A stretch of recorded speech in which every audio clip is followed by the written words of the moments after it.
అందుకు thank you thank you అండి అందరికీ. ఫస్ట్ ఆఫ్ ఆల్ నా కెరీర్ సంబంధించి కానీ నా సినిమాకి సంబంధించి కానీ థ్యాంక్స్ చెప్పాల్సింది రాజమౌళి గారికి. బికాజ్ పుష్ప 1 హిందీలో రిలీజ్ చేయాలని పట్టుబట్టింది ఆయనే. నాకు ఫోన్ చేసి, బన్నీకి ఫోన్ చేసి, నెక్స్ట్ ప్రొడ్యూసర్స్ ఫోన్ చేసి, మీ మధ్యలో ఒక 2 సాంగ్స్ రిలీజ్ చేస్తున్నారా వద్దనుకున్నాం, అయినా పట్టుబట్టి కావాలి చేయాలని ఆ ఇనిషియేషన్ తీసుకుంది ఆయనే. So Rajamouli sir, thank you so much. Love you for this.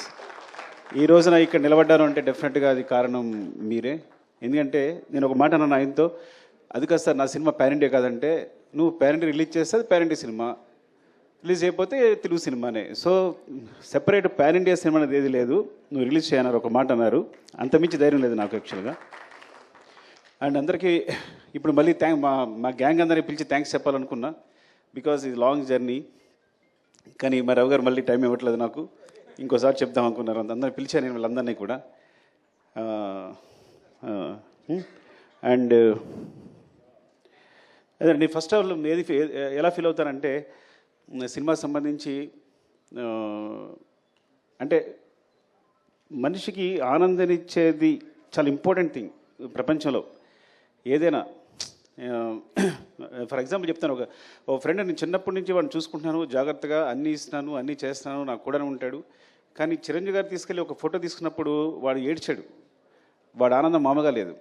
అంటే ఎవరైతే ఆనందాన్ని ఇస్తారో వాళ్ళు చాలా, అంటే హీరోస్ని ఇంత స్థాయిలో నిలబెట్టి అందరూ ప్రతి హీరోని ఇలాగా కొలుస్తున్నారు చూస్తున్నారంటే వాళ్ళు ఇచ్చే ఆనందం అనమాట. అంటే మాకు ఇంత ఎంటర్టైన్మెంట్ ఇస్తున్నాడు, అఫ్కోర్స్ వాళ్ళు మనీ పెట్టి కొనుక్కొని కూడా నాకు ఆనందాన్ని ఇస్తున్నారని పూజిస్తున్నారు, ఆరాధిస్తున్నారు.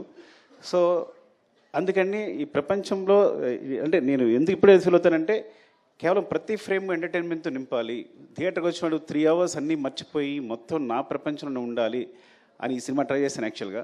సో దానికోసం నేను నా టీం అహర్నిశలు కష్టపడ్డాం. Of course A business, it's complete business. But ఆ బిజినెస్లో కూడా నా క్లారిటీ, నా ఫెయిర్నెస్ ఏంటంటే, ఈ బిజినెస్లో కూడా నేను వచ్చిన వాడికి ఫ్రేమ్లో ప్రతి ఫ్రేము ఎంటర్టైన్మెంట్ నింపాలి, వాడిని ఎంటర్టైన్ చేయాలని ముఖ్య ఉద్దేశంతో చేశాను. అండ్ అందరి గురించి మాట్లాడిన టైం లేకపోయినా కానీ జస్ట్ మై టీం మళ్ళీ ఒక టీం అందరూ ఒకసారి వస్తే బెటర్ నాకు అనిపిస్తుంది. ఒకసారి మొన్న ఫహద్ ఫాజిల్, ఫఫా, యాక్చువల్ నేను మనం మాట్లాడలేకపోయాను మీ గురించి. I'm very thankful to you because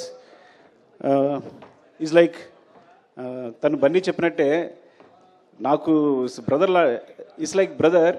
ఎంత చిన్నపిల్లలాగా సెట్లో నేనేం బ్రెయిన్లో అనుకుంటానో అది అక్కడ వచ్చేస్తుంది. మలయాళం ఆర్టిస్ట్ అయినా కానీ నేను తెలుగు అప్పటికప్పుడు డైలాగులు మారుస్తూ ఉంటాను. మార్చినా తను వెంటనే మలయాళంలో మార్చుకుని ఇంత టైం కూడా తీసుకునేవాడు కాదు, తను వెంటనే చేసేవాడు తను.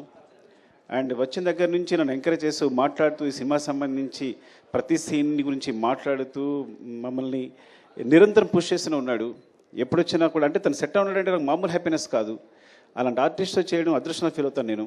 Fafa, love you, thank you so much Fafa.